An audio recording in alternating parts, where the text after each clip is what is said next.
आज Balangir assembly constituency development committee review meeting होता बलांगीर जो विभिन्न कामटा बहुत समय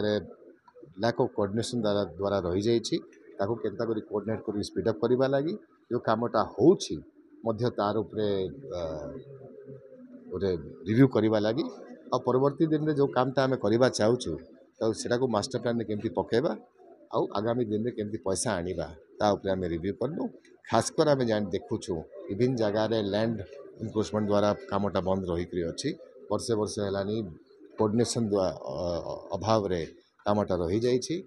आ क्रिटिकल एरियाज आम 600 अंगनवाड़ी सेंटर भर 365 अंगनवाड़ी सेंटर को इलेक्ट्रिफिकेशन कराऊ 235 रही जाइए ये प्रकार छोट छोट इंटरवेंशन जे कि कई आगु देखु नथिले ताकू मध्य आम चेष्टा करूँ कि माइन्यूटली कामटा कंप्लीट करवा जेनता कि लोकों पाखे